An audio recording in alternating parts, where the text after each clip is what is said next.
La Iglesia ante el Nuevo Mundo. El descubrimiento de América, propulsado por España y Portugal, y los papas dieron su aprobación y su apoyo, mandando a sus misioneros. Tenemos las bulas Inter Quaterra, 1493. El Papa Alejandro VI, antes del segundo viaje de Colón, cuando los reyes católicos piden al Papa Alejandro VI que les conceda las tierras recién cubiertas, le manifiestan que lo que pretenden en primer lugar es que se conviertan y sus pobladores sean educados en buenas y sanas costumbres.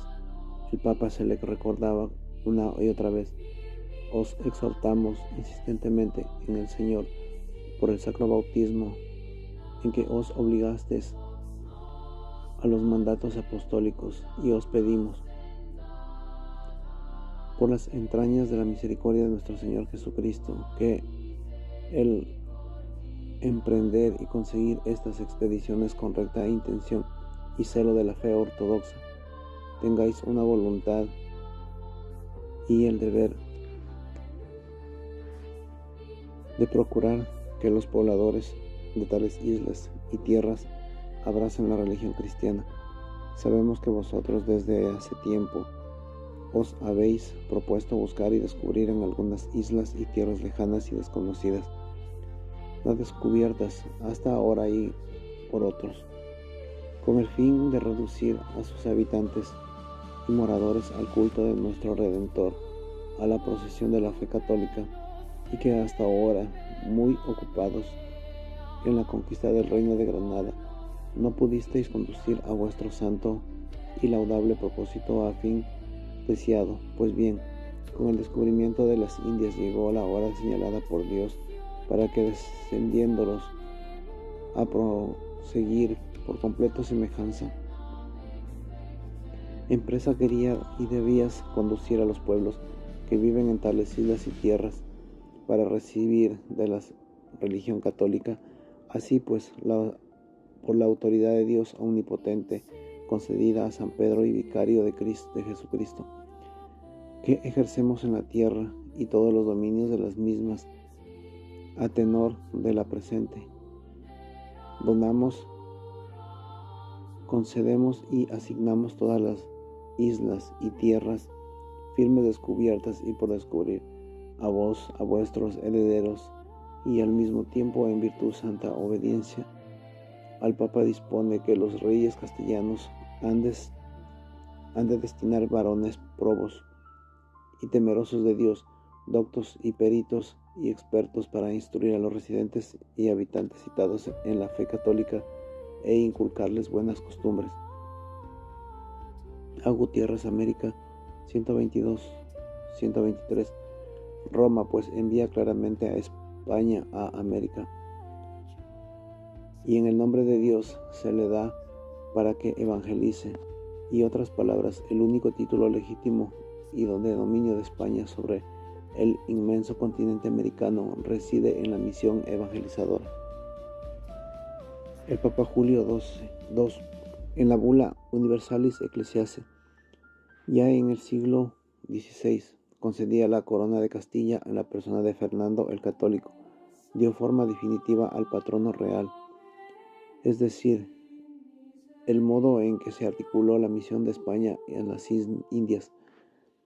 Con su derecho y deber por este patrono real implicaba percepción y diezmos, fundación de diócesis, nombramientos de obispos, autorización y mantenimiento de los misioneros, construcción de templos, etc. Dado al inicio, no existía una organización legal.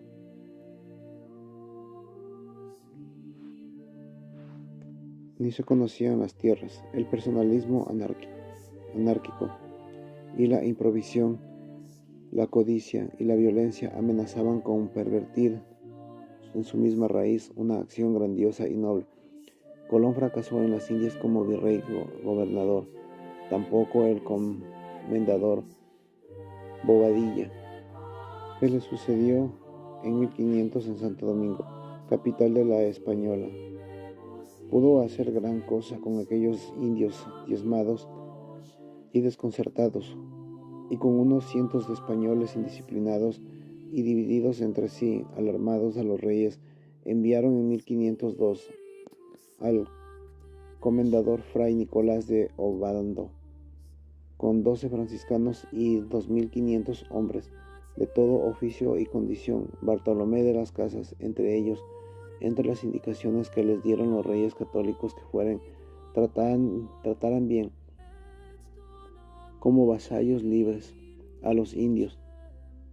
Estas son las palabras del testamento de la reina Isabel: de acuerdo a mis constantes deseos, no consientan ni den lugar que los indios reciban agravio alguno en sus personas y bienes, mas manden que sean bien y justamente tratados, y si algún agravio ha recibido, lo remedien y provean. Ante los maltratos de algunos gobernadores hacían a los indios, se alzaron muchas voces de la Iglesia, teniendo delante América, y desde su cátedra de Salamanca, el dominico Francisco de Vitoria proclama a todos los vientos el derecho internacional de los derechos humanos. Su hermano de hábito, Fray Antonio de Montesinos, pronunció un famoso sermón en el primer domingo de Adviento en 1511 en Santo Domingo contra los abusos de los colonos. Estos son hombres, con estos se deben guardar y cumplir preceptos de caridad y de justicia. Estos no tenían sus tierras propias en sus señores y señoríos. Estos hermanos, ofendidos en algo, la ley de Cristo, no somos obligados a predicársela y a trabajar con toda diligencia de convertirlos. Todos estáis en pecado mortal, y él vivís y morís por la crueldad y la tiranía que usáis contra esta gente inocente.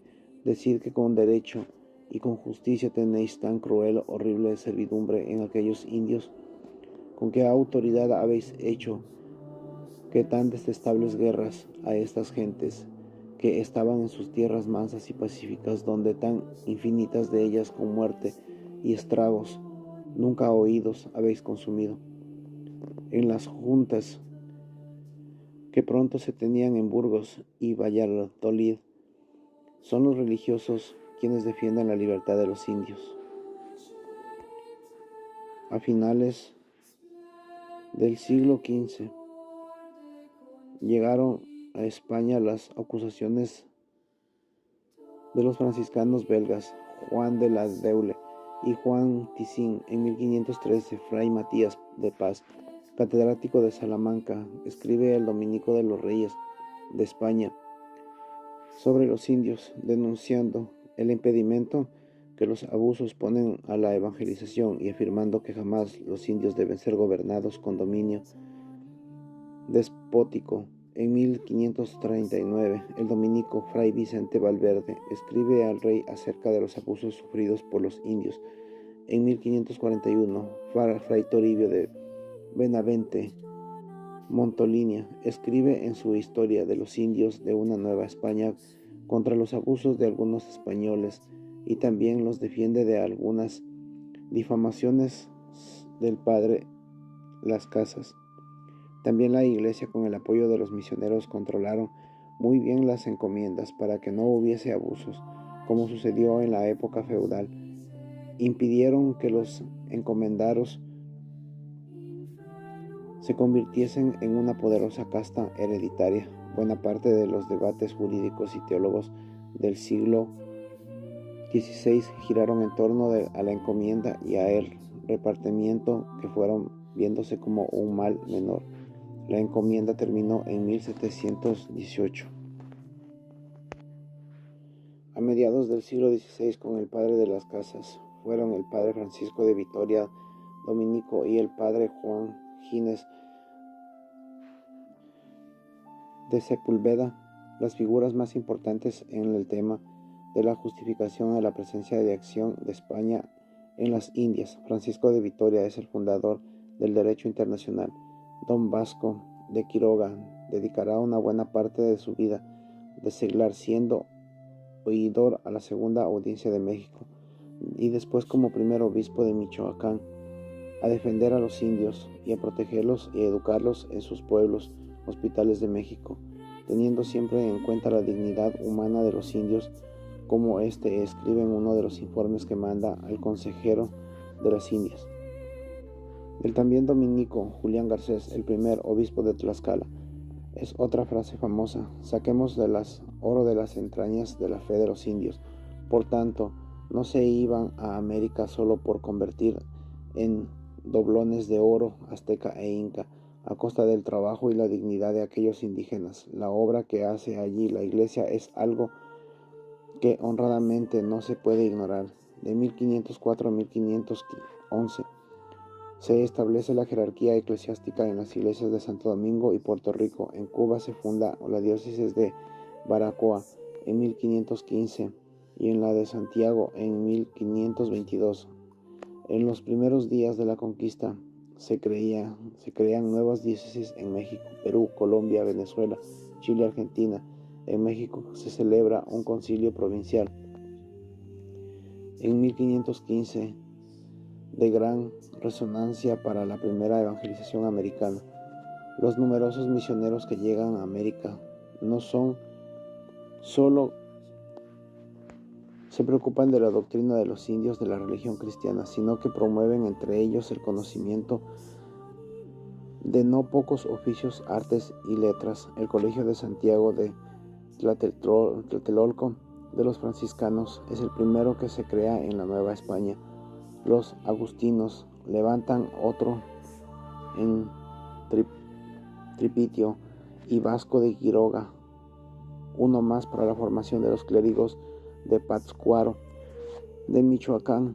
De 1551 son las reales cédulas por las que se fundan las universidades de México y Lima, a cargo principalmente de obispos, clérigos y religiosos.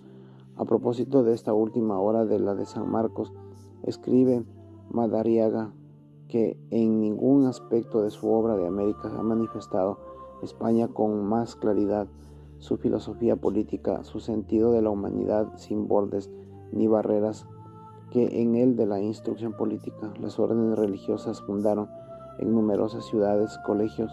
Por tanto, los españoles, o sea, los criollos blancos, como para los hijos de las familias indias prudentes, y las universidades comenzaron a florecer desde los días primeros de la conquista. La de San Marcos es de 1551, apenas 13 años después de terminada la conquista y de tan inmenso país, y sin embargo ya era el tercer Nuevo Mundo, por ser lo anteriores México y Santo Domingo. A la labor evangelizadora de franciscanos, dominicos, agustinos, jesuitas y clérigos regular se le une la labor legislativa, que se resume en las ordenaciones de nuevos descubrimientos y poblaciones promulgadas por Felipe II en 1573 y en la recopilación de las leyes de Indias.